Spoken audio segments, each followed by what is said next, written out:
Hey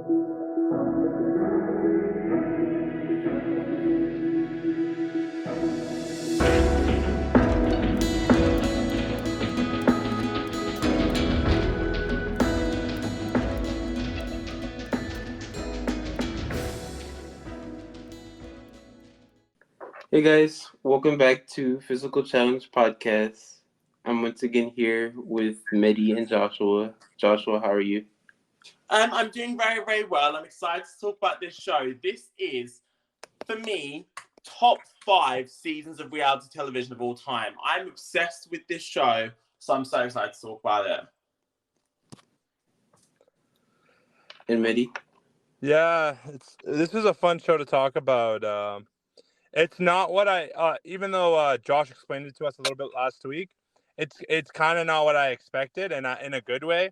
And it was fun watching. I watched the first episode and a little bit of the second episode, and I kind of like the direction the show is going so far. Lone, what do you think about it from initial watching? Yeah, so I watched the first 2 episodes a couple of hours ago, and even from the very beginning of the first episode, I was like, okay, this show is gonna be interesting because I don't know. I guess I didn't really know what to expect because, I was telling you guys before, I haven't really watched a hoax show before, so I kind of see you can tell what time, what era this show was in because it has a lot of similar things to other shows. Watching it, I was like, oh, there's a lot to talk about here already, so it should be interesting. So Joshua, do you want to maybe explain the premise of the show since you picked this one out for us to watch? Yeah. So I'm a big fan of hoax shows. So in most hoax shows, you normally have one contestant who the hoax is being pulled on. Here, the hoax is on the entire cast. So this show presents very much like The Apprentice. The catch is that while all the contestants are real, everyone they're engaging with are actors. So the Donald Trump of this show is a character called M. Paul Todd, or also known as Mr. M. Paul Todd, which is actually an anagram of Donald Trump, which I think is a very clever play on words I've got there. So the contestants are in teams. They do challenges just like The Apprentice. And on the losing team, somebody is fired. Now, in this version, what is important to know is that the host of the show is not actually making the decisions. There's a mystery boss behind the scenes that ultimately is deciding who gets fired. And the challenges in this version are somewhat business tasks, but slightly different. So with the opening of the show, they bring the contestants in and they introduce them to the host, which obviously not a single one of them has heard of. And you're watching him do this big presentation, some of them really buying into it. Mehdi, when you were first watching the concept, how was it coming across to you at the very beginning? The very beginning. I thought it was very theatrical, and I liked the beginning where so in the beginning of the show, he kind of explains the premise, the fake boss. And then he's like, we have them just driving around Chicago in armed vehicles for an hour or so. And I'm like, okay, they're really setting these guys up well here. And I was it's one of those shows that kind of within the first minute, okay, I'm going to like this or I'm not going to like this. Because it kind of just grabs your interest immediately. It's like, oh, I'm the boss. They'll show the guy in the fake airplane and be like, I'm the boss on this, but everything's fake. And then it expands out and you see the cameras and the television crew. And okay, I'm into this. Lone, what do you think about the kind of the initial first 5 minutes of the show and the concept? Yeah, so you were saying, the very beginning, they set it up to be this, luxurious, when you said when they had them in the armored cars, armored cars. I was like, okay, this is very BB1, they're driving around, being introduced or whatever. But yeah, I feel I don't know. It's almost if you were watching, if you didn't know what you're watching, it almost looks like The Apprentice or something because that's basically what this show is supposed to be, a parody of. Even one of the contestants is oh, they wouldn't give this kind of reward if you were on The Apprentice. So I think it was interesting about how they were kind of not only playing off of that, but yeah, they were just. I mean, obviously, it's a different show than The Apprentice, but like they don't know that, so it just has its own personality to it. Yeah, the timing of this show, filming wise, is very interesting because this show happens like pretty soon after. Like this airs. So the first season of The Apprentice was early 2004. This show airs late 2004. So filming wise, this would have filmed just after The Apprentice. So this was very fresh in people's minds, and The Apprentice was still hot and fresh at that point in time. So it was a very well timed show in that respect. This show was also actually the second in a series. So the show that came before it was called My Big Fat Obnoxious Fiance, which was a dating hoax show. Yeah, I was like throughout the first episode or so, there were like these ads on the bottom for like another show, for other shows like that Fox was airing. This was on Fox. There was like ads for other shows that Fox was airing, and I saw that they had a promotion for like another show that like Richard Branson was hosting that like sounded kind of similar. I don't know if you've seen that. The Rebel Billionaire. Yeah, Rebel Billionaire. Yeah, so that one I didn't like watch it or anything. I just saw like a quick like summary of it, and it sounded like a mix of like this or like The Apprentice and like one of the globe-trotting shows like The Amazing Race or something. So I don't know. That might be one to like add to our list or whatever for a future episode. So after this, the teams have to name each other, and like I don't want to go into details. The names, honestly, neither name meant anything to me. I didn't really care for the names. Thought the names were silly. I liked them naming each other, but the names were just both awful. Not as in awful like they screwed each other over properly because they got to name each other, but it was just okay. Like the names didn't mean anything. Or am I just crazy? Or were the names But pointless? they were teaching them the act of sabotage. And do you think either team did that successfully? Because I don't. No, it was very uncreative. Honestly, I think anytime the contestants do anything like that was kind of like a leg in the show for me. I'm like, this is kind of boring. Well, the thing was that they were saying like, oh, like undercut your enemy. Did that make them feel bad? And it's like, no, they both like liked their own, like they liked the names that they were given by the other team. So it was kind of like a wash at that point.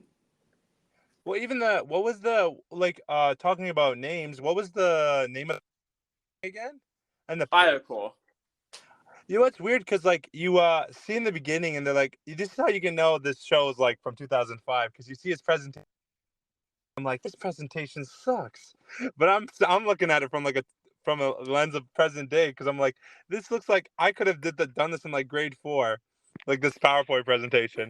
But like Yeah. in 2005, they're like, oh my god, I've never seen presentation like this, and I'm like, Me as a PowerPoint enthusiast being like, this is basic, but they're like mind blown. well, oh sorry, Josh, continue. Go ahead. I was going to move on. Well, I was just thinking, like, just on that fact, because like, we're gonna go forward. Like going forward, they're kind of gonna give them the taste of the rich life here and there in the episodes.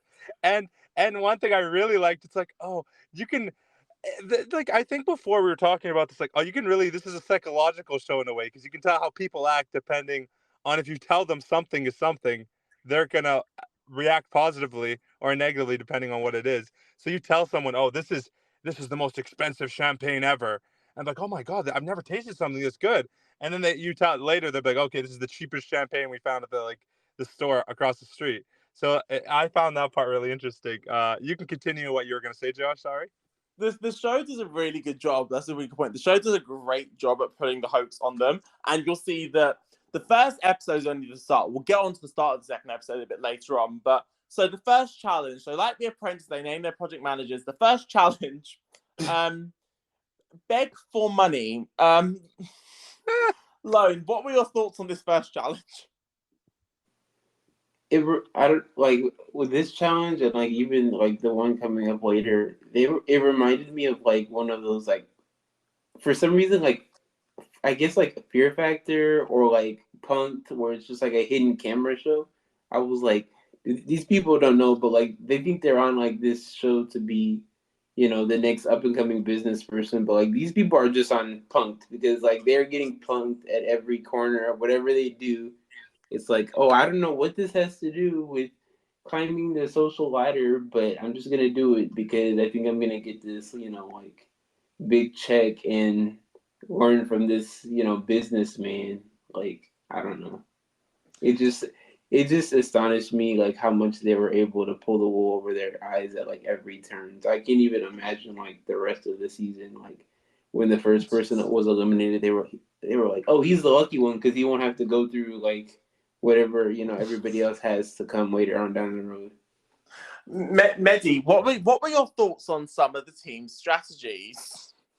Oh, the team strategy. So one of them. So initially, before they went off, they're like, "Oh, we should do it like the girls' team's like we should do a kissing booth," and I'm like, "What?" Like I didn't even think about panhandling kissing booth. And some of the guys' strategy made it just said "Help Chicago." Like they just wrote "Help Chicago" on cardboard, and then never explained anything. And then one of the people comes up to them, and they're like, "Oh, what is this for? Like, where's the receipts? Like, how do I know I'm giving the money to this charity?"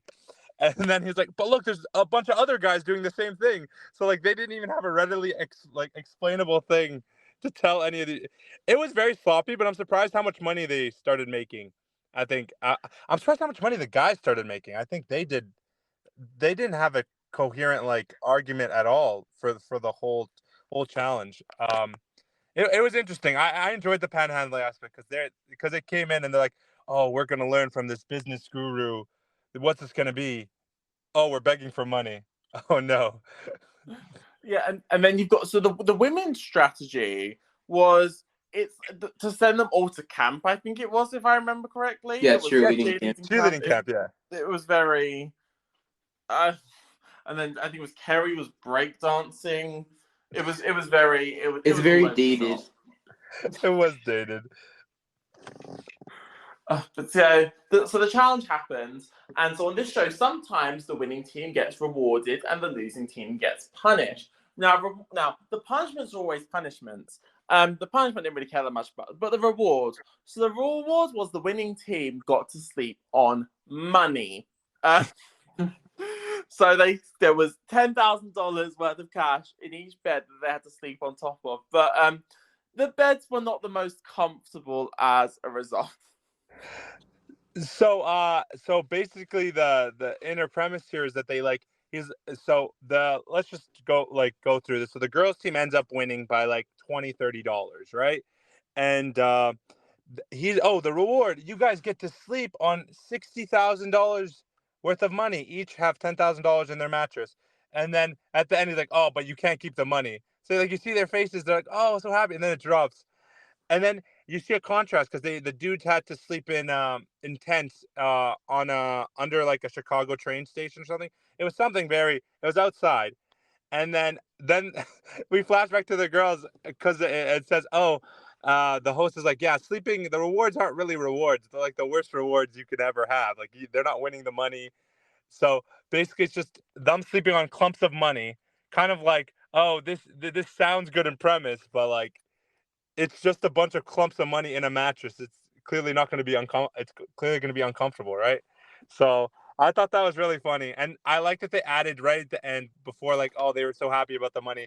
Oh, you can't take any of the money though, so like it's not really a reward.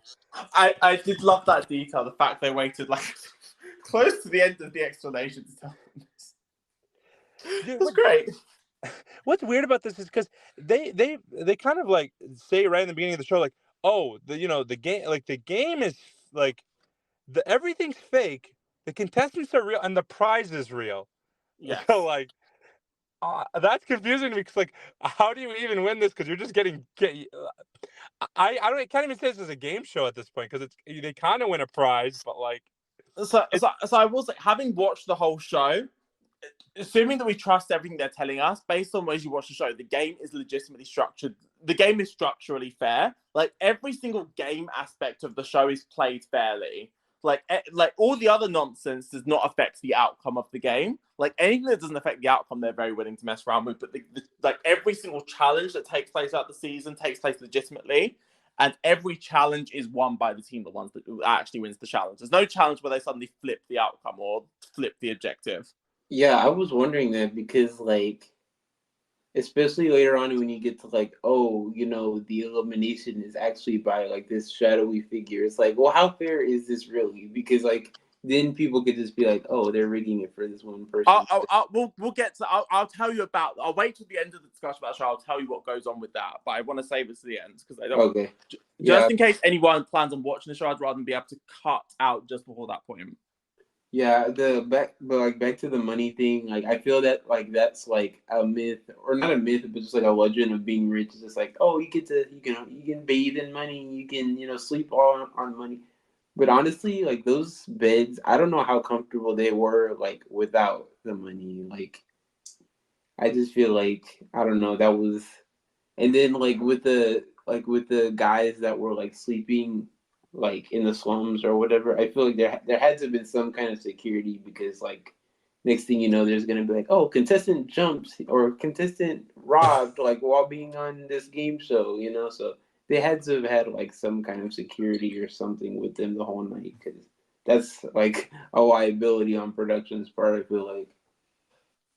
So, following this, so the losing team has to go to the boardroom. So, just like The Apprentice, the losing captain has to pick two people to go to the boardroom. Now, here's the big catch. Now, on The Apprentice, if you are the losing project manager, you are in the boardroom as well. On Yeah. this show, the team boss has no responsibility. So, if your team loses, you're still safe, and you nominate two of your team members to go in. Mehdi, what are your thoughts on the show's format for nominations? Well, I thought it was kind of going to be like The Apprentice, where kind of like you said, like, okay, these are the three people up for elimination, and then he comes up, it's like, yo, the first to know is not the like is the last to go, and I'm like, this guy's really just working on the fly here, like this is the most basic saying.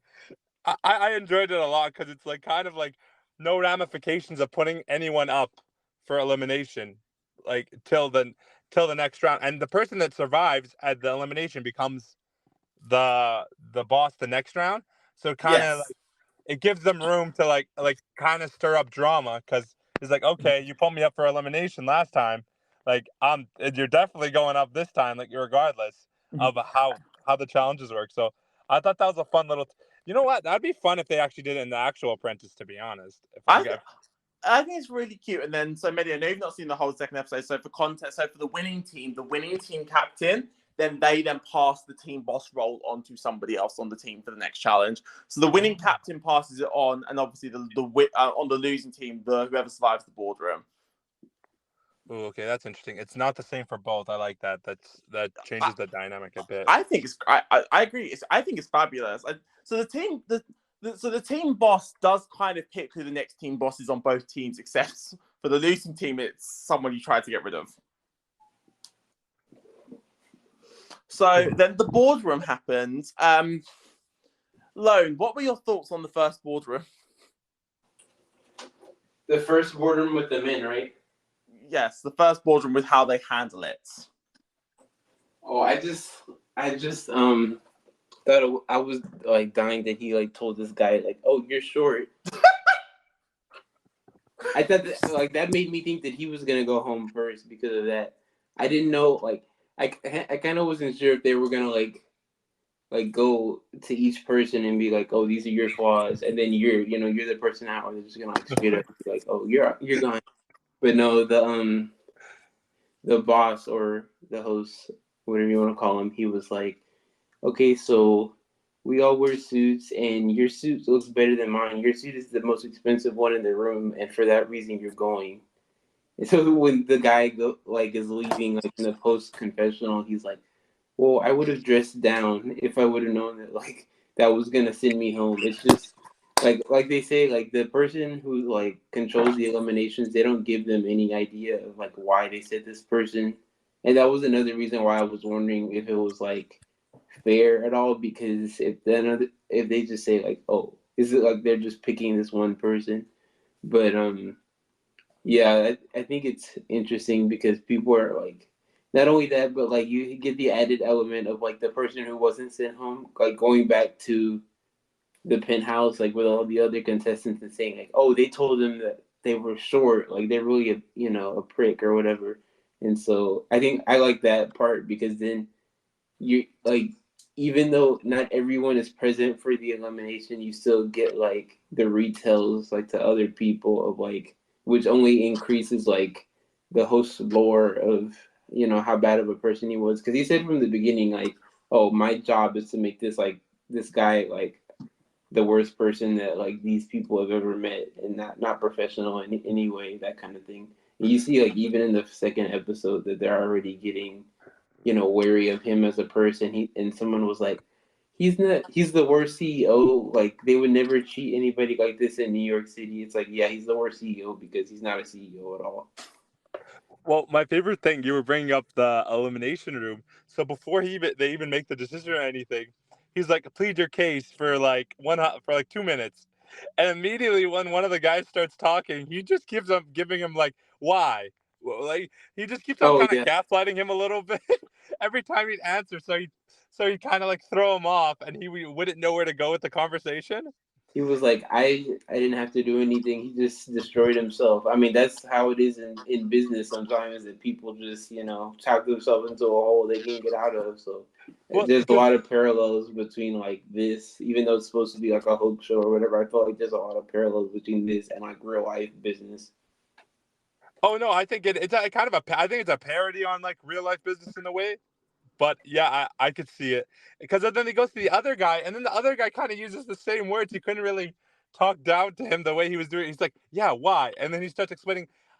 I have a feeling I haven't watched the entire show. I've only watched an episode and a little bit, but I feel like they're trying to get rid of the competent business people and keep the chaotic forces in the game because it makes a better TV show overall. Because I at the end mean, of the I feel like they're all kind of like they're all connected to business people. They're not like just random. Like they all have business background, right? they have business acumen, but like I'm assuming because like he already provoked the guy and knew he could throw him off by saying, "Oh, you're short," and like tall people are usually the ones that are successful. And then the other guy kind of responded with actually competent answers and kind of led properly. And I think at that point it's like, okay, I want someone I can throw off. We need more people like kind of to buy in that like, okay, this is the obnoxious boss. And can we talk about his catchphrase? What do you guys think about his catchphrase? Like, what is it? Get the hell out of my office. Yeah. Oh my god. They were like, "Oh, Richard Branson or Donald Trump would never say that." And I was like, "Well, I don't know if Donald Trump would." This Like, is I why could it's see why Donald aged. Trump saying that. Like, That's why it's so aged. That's why it's so funny, I find. I feel like it's better through a lens. Now it's like Donald Trump would never say something so crude. And I'm like, damn.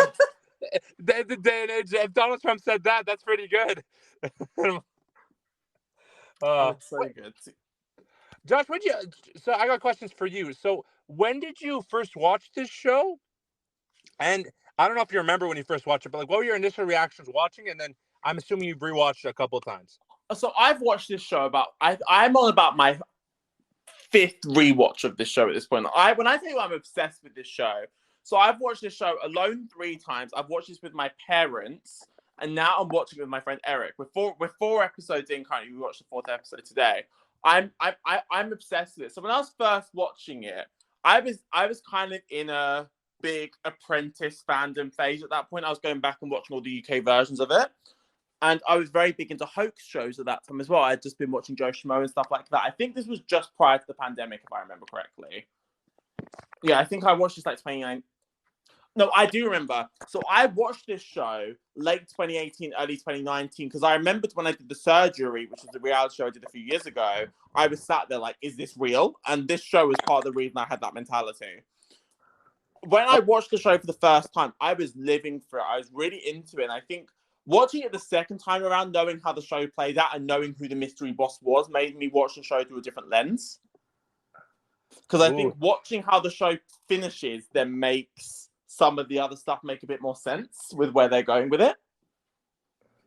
So you'd say like a strength is the rewatchability, because like some of these hoax shows, I feel like okay, you kind of like watch it once, they'll do some, probably like some sort of clip show and like reveal like, oh, this is what was happening here. But like here you can kind of like see, oh, this is happening. Oh, this makes sense. This makes sense. This makes sense. Oh, so that's I, interesting. I think this is the only hoax show that has that, because with the exception, the only other exception to this to me is WB Superstar USA, which was a singing hoax show.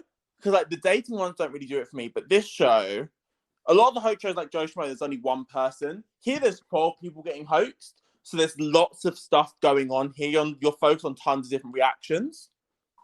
And you pick stuff up each time you didn't notice before. And then, again, knowing what comes up makes some of the setups better.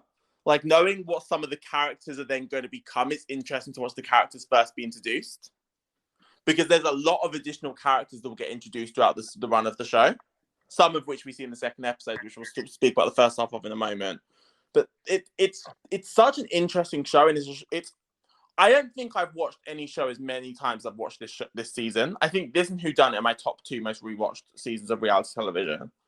Yeah, I didn't realize that you had seen them, like, you're saying you rewatched it multiple times, but, like, that's recently. Like, within the last, like, 3 or 4 years, you've watched it that many times, which is insane. I watch this show at least once a year. At least once a year. It's your new tradition. It's so good. It's just so good. It's so funny. I'm assuming they don't, like, reveal the mystery boss until the very end, right? The final episode, we find out. Yeah, when they kind of, like, tease that in the, like, for a second, I was like, oh, maybe they'll, like, tell us at the very end of the first episode, because, I don't know, I feel like even if they told us who it was, of course, I don't know who it is, so maybe, like, that's clouding my judgment, but, like, right now when I'm looking at it, I'm like, that doesn't really affect, like, me knowing who that is doesn't affect my enjoyment of watching it, but maybe it will at the end. But also, like, I guess there's no payoff if you don't do it until the end. It's a better. I think it's definitely a better watch knowing who it is. I think, yeah, it's a better watch knowing who it is. It's like, is it a known person? Like, this person is known. No spoilers. No, I'm not asking. I'm just saying, like, is it a nobody on the street? Like, no comment. Okay. No, because think about it. Like, when we finally finish the show, we're gonna come back and be like, oh, it's like a whodunit moment. Like, exactly. Like, oh, we got this. It was this person. So I'm assuming. And let's just hop into, like, this, because I only had watched the first episode, and then Josh, like he said, you have to watch the beginning of the second episode. Yeah. I think it's important, because I think the beginning of the second episode really introduces what the show becomes, and, like, that block there, we get segments like that in most subsequent episodes. All I'm gonna say is these contestants have some, like, gall, like, just okay. So in the start of the second episode, they get a message. I don't know if they get a messenger or someone to send the 2 captains. Pick 2 people on your team. We're going to the boss's house to see how he lives. Yeah. Right. So we go to his house, and basically they set it up. They rented an $18 million mansion for the day. And so they go, but this is the first time the boss has been in the house. They introduced 2 new actors. They introduced his spoiled daughter and his, like, what do you call it? Gold digging wife. Trophy wife. Oh, that was gold. They described her as gold digging, and then she described herself as a trophy wife, as the character. But they introduced these 2 characters, and basically this is the first time they've all been in the house. So they kind of have to work on the fly of what all this stuff is. And, like, some of the contestants, they're so enamored by the environment that, like, some of the stories and the things that these people are saying, just, like, they should be questioned more. Like, immediately she's like, does anyone know who Napoleon is? And she showed Napoleon is, and then, like, one of the contestants, like, in a confession, we all obviously know who Napoleon is. Like, we're all educated and stuff. And then she just, like, makes up some story about how this was Napoleon's allegedly vase. And then another scene is they see a sword. They see a original Excalibur sword, and, like, yes, we paid a lot of money for this sword. We kind of we got it remade with a bunch of little stuff. And I'm like, this is so over the top, but because they're so enamored with all this that's happening, they're just fully buying it. What did you guys think about that little start of the episode? They introduced the house, then 2 new characters, and all that. Oh, it's so brilliant. I think one of my favorite parts of it is when he has his first $1 million that he's owned, like, up on the wall, and they're guarded by all those laser beams. They're actually just laser pointers. Like, they really did everything they could to really make these contestants look silly. Like, they went to great extents to pull some of this off, and it's so, everything about it is so cleverly done, where all of the lies they tell here are just believable enough that if you was in the moment you'd believe it, but as an outsider sound ridiculous. They pitched it very well against these people. Yeah, these people were probably very embarrassed. Like after, well, probably even after like the filming ended, they were like, "Oh, I'm gonna look like a fucking idiot on this show." Well, Like I would love for them to like. I would love to see if I can find an interview or something of some of the contestants this is now, or like yeah, like a recently. reunion. Something to just be like, oh, like you guys got duped. Like, how do you feel looking back that you got duped like 10, 15 years ago? I think that'd be great to watch. Lone, so one of the I would love to hear your thoughts on this. One of the contestants basically says, oh, she talks to the boss, she's like, oh, there's something missing from this house, and it's just like, it's me. She's basically she hits on him in front of his wife, and even the actress is kind of taken aback. She's like, I'm not even this man's real wife, and I was insulted. The gall to say this in front of everybody, and I was like, these contestants are getting really bold when all this money is thrown in their face. So, what'd you think of that? Hey, she said she wasn't talking about. She said she liked the house. She wasn't talking about stealing the house and home wrecking. Okay. But that's exactly what she means. How is she gonna get the house otherwise? She wanted the house for herself. She wanted to buy it, go through all the proper paperwork and all that. Do you like how risky though? Like, I feel like going forward, the contestants, depending on what scenarios they're gonna be put in, they're gonna start showing their I'd say showing their greed and how far they would go for some money going forward. I know Josh knows spoilers. That's why I asked you the question to think like speculation, like how far do you think, like, because when you get introduced to them, I thought like, okay, these guys are pretty mellow, like I don't think they're gonna be too crazy, and then like slowly I'm kind of seeing the cast is a bit. I think they did well casting this show. What do you think about the cast? Yeah, I was gonna say like I don't know. I have the feeling that they were already had like some suspicions like up to this point because I don't know, and maybe these are just like you're saying, like it's the casting, like maybe these are just bad people or like greedy people, so that they don't care like whatever they're gonna do. Like another metaphor for people like in business, like they'll do whatever they can to get to the top. So like they're unfiltered, they're gonna say whatever they want, but like she honestly, the way she was like talking about it in the confessional afterwards, she was like, I don't think I did anything wrong. I was just saying I like the house. Like, so, but it's like, we all know what you did.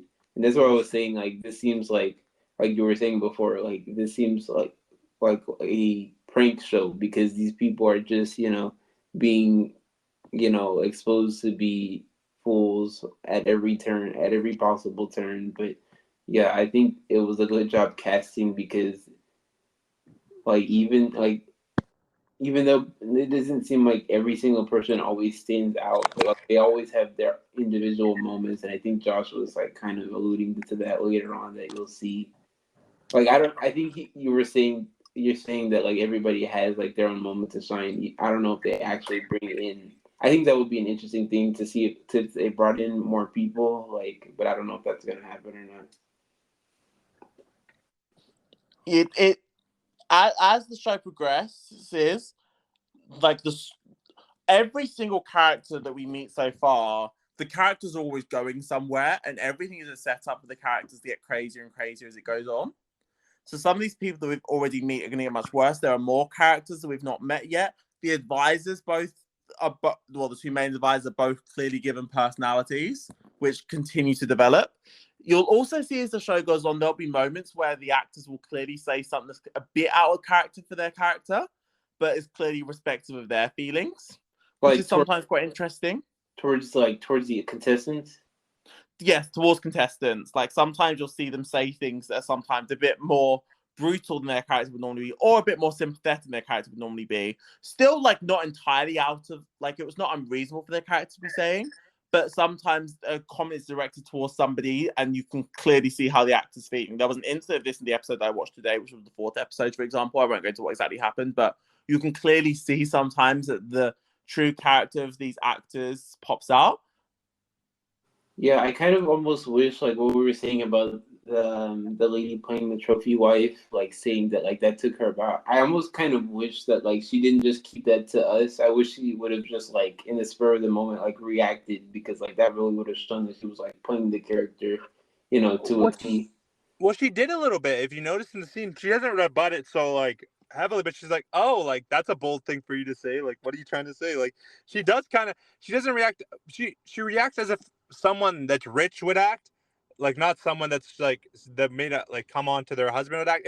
It was weird, but she was also taken like the actress was taken aback that someone would do that. Not even the actress playing the character. So I feel like it's hard to react. I feel like they'll grow into their roles more. I feel like they're gonna get better, the actors.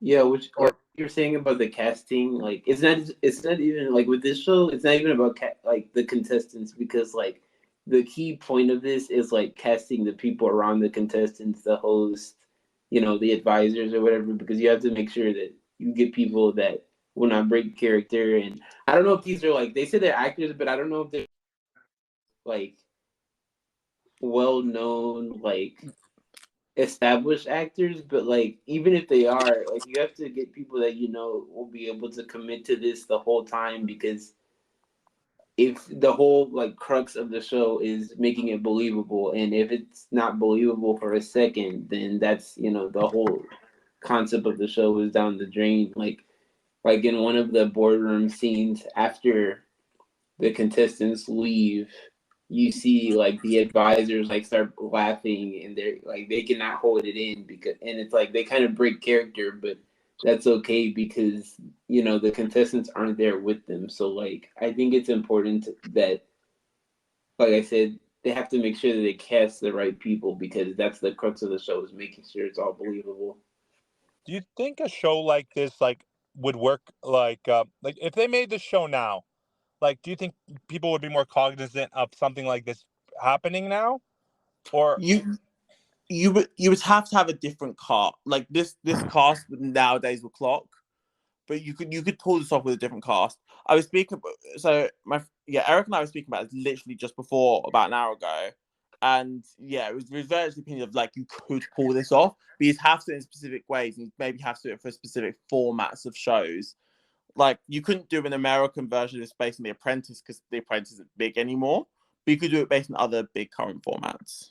Yeah, like I was saying, it's kind of dated. Like this was around the time with, like you said, with The Apprentice, and I just like randomly thought of like Undercover Boss, that kind of thing too. Would you consider Undercover Boss a hoax show? A hoax show? Um, I wouldn't call it a hoax. It's not. I know, yeah, I know, but I don't know. It just came. I know. I know what you mean. Like kind of. Like it's not quite the same level, but kind of. Yeah, like I know, like we were talking about before, like the hoax show, The Insiders.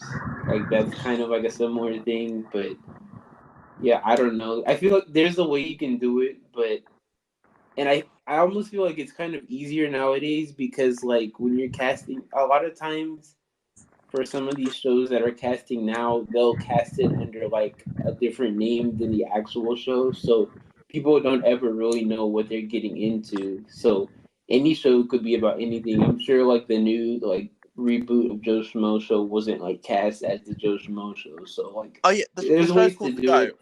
huh?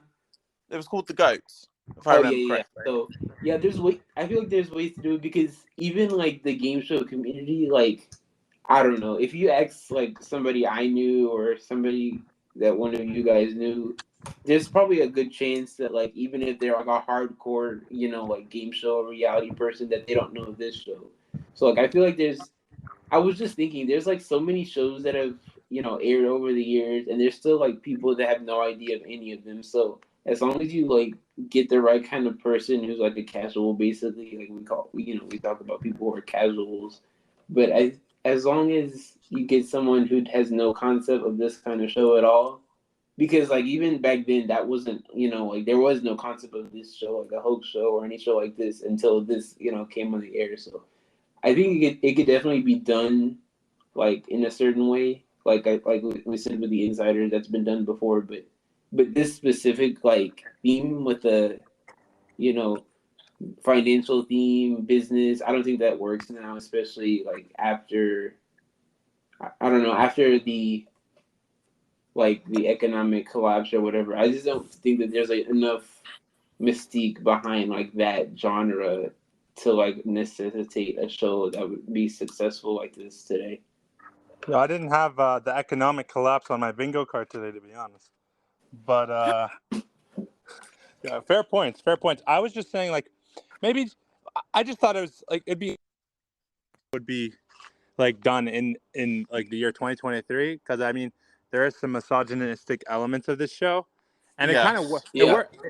I feel like it works for that time, but I don't know how like that would pass, because like they are trying to make the most obnoxious like sexist boss, right? So like I mean it yeah, works with the yeah. like Some of the stuff that was said, I was like, that would not pass today at all. well, the problem's like they're trying. That's the show. You're like he's asking them all if they're single, and I'm like we kind of skipped over that part. Like there are some problematic parts about the show, but like I hate to say, but it works time and what they're going for. Like they're going for the worst possible person, kind of.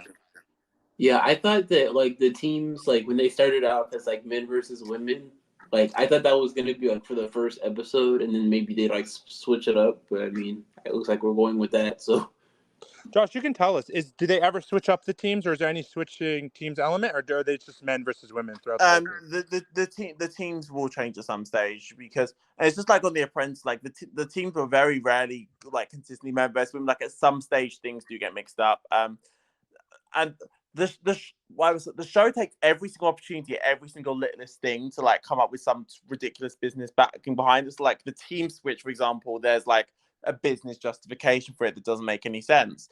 When they start getting towards the end and they have to transition to the end game format, they come up again with some like weird business justifications that also don't make sense. It's very well done. Like making it seem like it is this elaborate business when again in reality it is all totally fake. And this fakeness, they're gonna ride it all the way through, right until because so the only downside of the show is that the only people we see react to it are the finalists. Like we never see anyone else reacting to the show being fake. That's the one downside the show has. What I thought they were gonna do, honestly, when so after the first eliminated contest, I thought they were just gonna reveal straight up that the show was fake while they yeah, were in the car going away. I thought that'd be a cool little tidbit, like, okay, you've been eliminated, but like everything is fake, and like I thought that'd been like cool reveal, because then you can get like different reactions from every eliminated contestant. They go from being like, oh no, I got eliminated from the show worth this much money, to like, actually, I feel okay with this. I'm not gonna look like a fool on TV anymore. yeah. So I guess to that point, that like even the people who were eliminated who didn't make it to the end, like they don't know until like like their promotion for the show comes out, and it's like, wait a minute, I was on a fake show and I didn't even know until I got home 3 months later. My assumption is that people got told after the show wrapped because they couldn't afford it to get leaked anywhere. Now, Yeah. granted, they could have filmed these people reacting. I'm sure they could have made that happen, but we at least see the finalists react to it, which is what's important. And then, so I will say, so we find out who the mystery boss is as they find out as well. Well, I like that. Okay, that's good. So like The whole so we're not gonna we're not gonna find it until right till the end of the show, which I quite like. I like that, because like throughout the whole show, we kind of always know what's going on. We know the behind the scenes. We know, oh, this is elaborate. This is elaborate. Okay, this is actually a part of the game. So like we kind of just, that's the one mystery throughout the whole season. You'll be like, okay, that's something no one knows yet. So Yeah, that that for some shows, I don't like. It's like we like as a person watching, I always like want to know what's going on because, like why hide it from us? We're just watching. We're not participating. But like for this show, that kind of thing, I feel like works because it always, there's always like even though we know it's a fake show, there's always gonna be like the mystery of that at least that we're waiting to or we're holding on to find out about.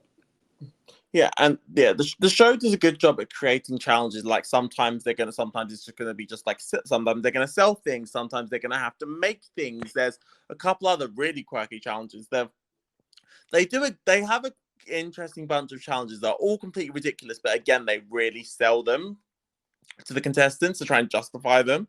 There's one challenge in particular that makes absolutely no business sense, but they still manage to convince the people that it does. Like the people that wrote this show, phenomenal job. And it's a shame because this show deserved so much better because this show got cancelled. Like this show didn't finish airing on network television in its original run. I was wondering. It got pulled off schedules, I think, after 5 episodes, but ultimately went on to be aired in full on Fox Reality. Oh, not Fox Reality. What if? I'm wondering at the time why it didn't get finished airing at the time, but I don't know if the audiences weren't ready for like kind of, maybe they thought it was an Apprentice rip. Like I don't know. I don't know why this show commercially didn't work. Like, what do you guys think? What do you guys think happened during the running of the show? I was just, I don't know if the ratings are out, but I don't know. I think might just have low ratings. Sometimes I feel like, it's as simple as just, they're not getting the ratings they want, and so it's not worth it. But like, yeah, I never don't understood like pulling shows like before they air, like before they finish airing. That's what I don't get. Like you already like, took the risk of like having it air, so like why not, let it run out even if it flops.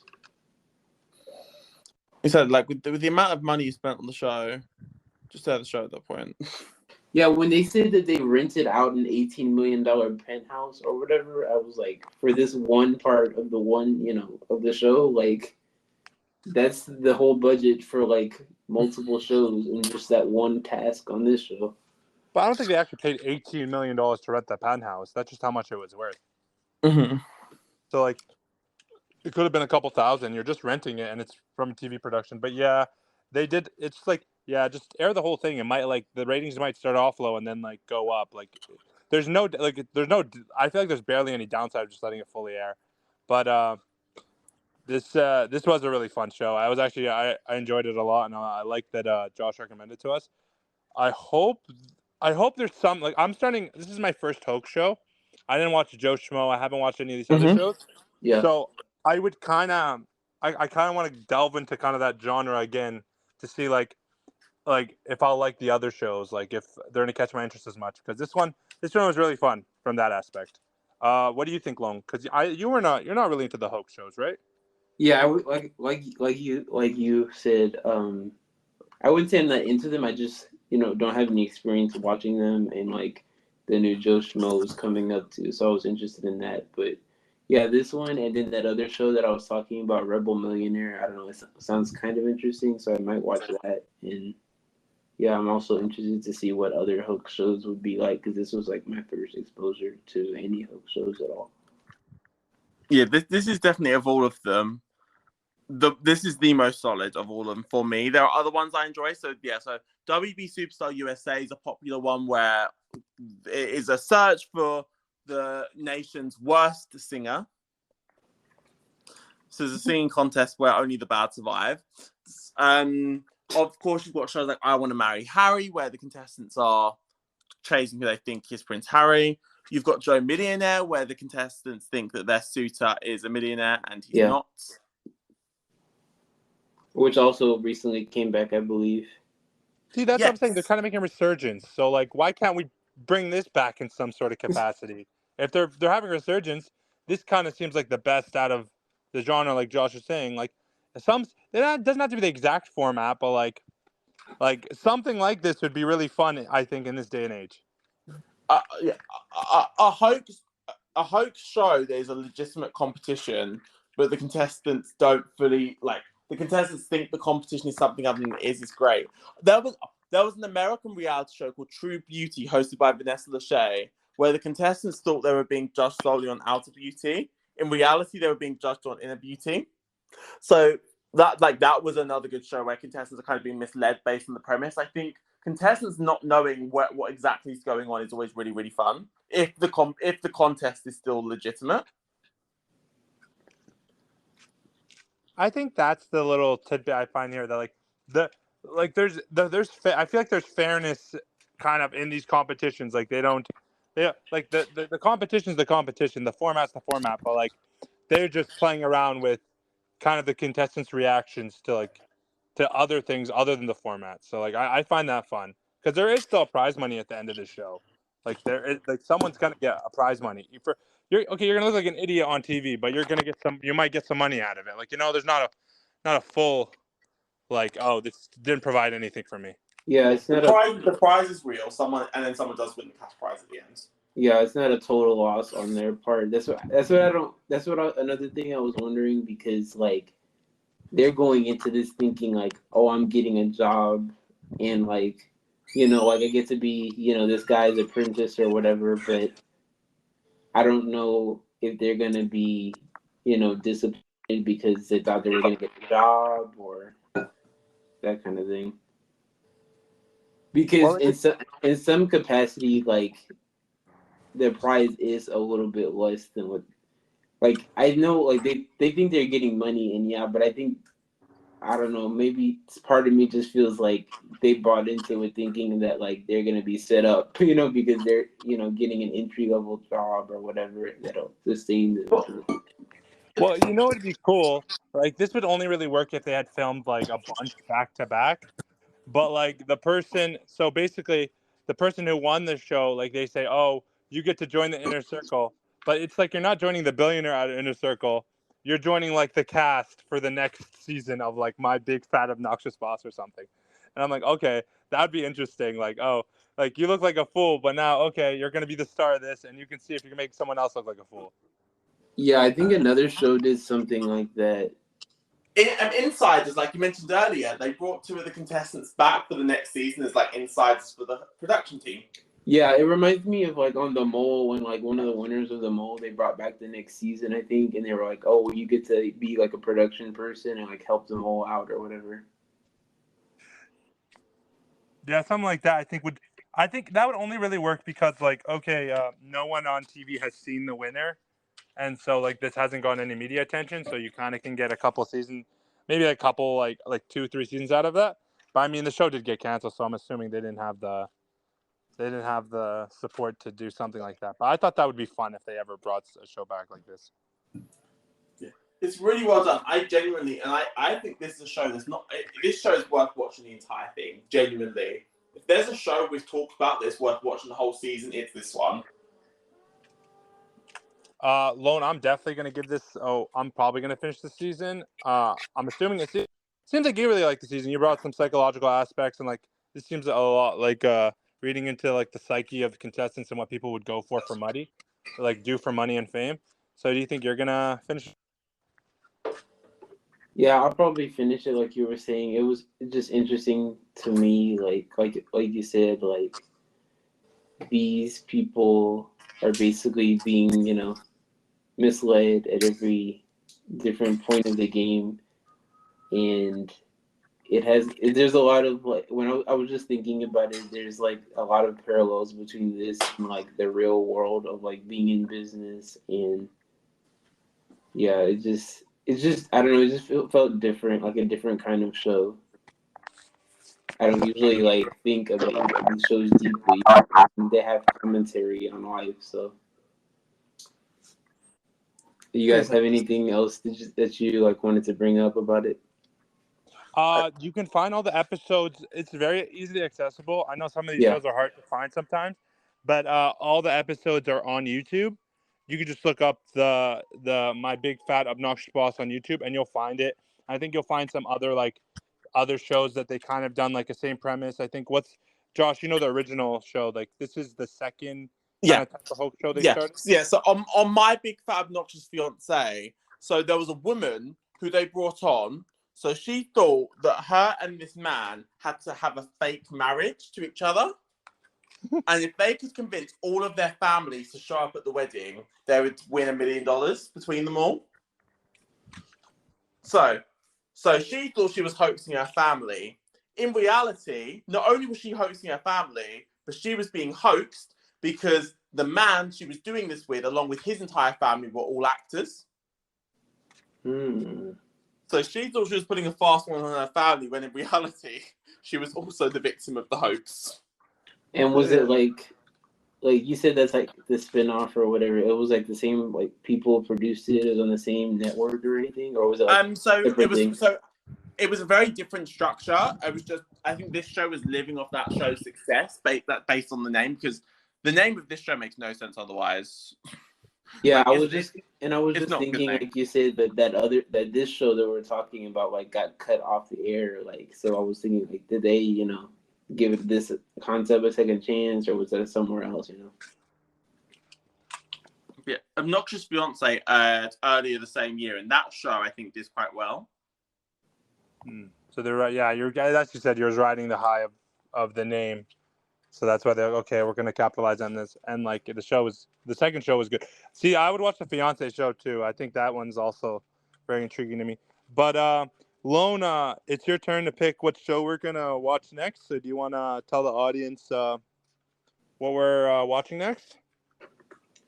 Yeah, so I was going through a couple of different options. I was telling uh, Josh and Mehdi when we got off the air last time.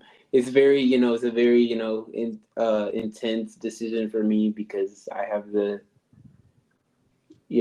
reputation of picking flop shows apparently. So Yes. the one the one that I decided to land on is called The Glass House. It was, I believe, 2008. I know it came on ABC, and it's like an offshoot, or not an offshoot, but like it was ABC's answer to Big Brother, which that's a popular show. That's my favorite show, so I had some interest in it.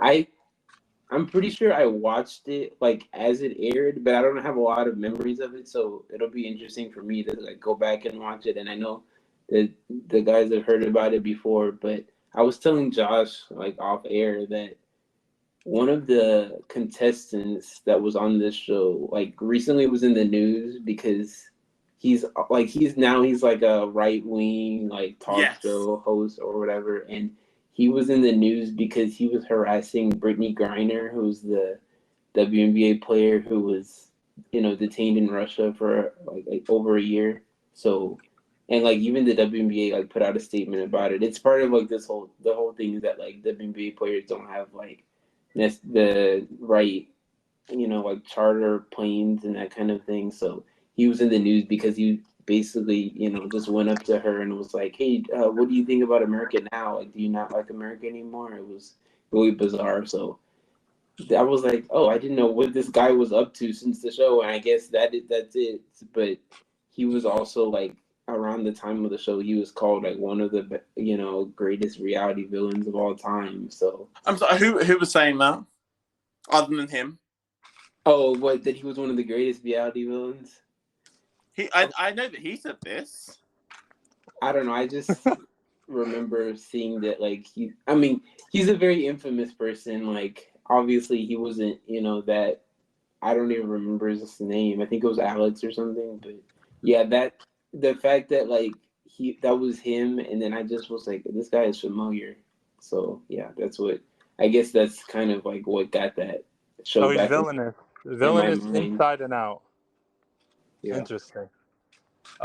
It sounds like a good show. I've heard about the Glass House for a long time. I've never gotten any like inclination to go watch it, but I mean, if it's an interesting show, I'm always down to watch it. And it's also on YouTube as well, so also easy to find. Easy to find. It's accessible. Josh didn't groan when you picked it, so that's a good sign. I mean, I like I have a lot to talk about with the Glass House. Lots of positives and lots of negatives. There's a lot going on with it. It's a net positive show though. I've watched this show before, but I've not watched it since watching it for the first time. So I've not watched this show in a solid. I watched this when it came out, so I've not watched the show in 10 years. Yeah, I don't think I have either. Mehdi, you haven't? Have you? I've never watched the show ever. I've heard about it in passing, but I've never watched it ever. Yeah, so I think like versus like all the other shows where it seems like at least one of us has like vivid memories or like experience with it. I think this next watching this will provide an interesting episode for us. I think I it's a good remember how I balance. felt, but I don't remember what happens. You said how you felt. I remember exactly how I felt watching it, but I do not remember. Well, what exactly obviously that guy that I was talking about incited some feelings from you, so you knew something. No, I'm excited for it. It's a solid pick. It'll be fun to talk about next week. Okay, that'll be all for the show today. You can follow Josh on the socials, Josh. You can follow me on Twitter or on Instagram at JoshyFLX. You can follow me on Twitter at Aljabiri23. Lone, the socials for the podcast as well as yourself. You can follow myself on Twitter at Lone Ranger 158. You can also follow the podcast at Physical Chow Pod. Those are both on Twitter. And Mehdi, do you have an announcement for us? We do have an Instagram now. We're official. We're official podcast now. I think once you have one social media, it's not enough. But now that we have an Instagram, Lone's having fun with it, reposting our episodes. So if you guys are just new listeners, go check it out. Go follow us on Instagram. What is our Instagram though? I'll be honest, I don't know the username. It's really easy. It's Physical Challenge Pod, POD. Yeah, so give us a follow on Instagram. We'd love to hear any feedback. We'd love to any reviews, good reviews, bad reviews. Either way, we'd love to hear from you guys. That's going to be all for me. You guys have any closing remarks? Just bye. See you next week. Just bye. Okay. With that, bye everybody. Bye everyone.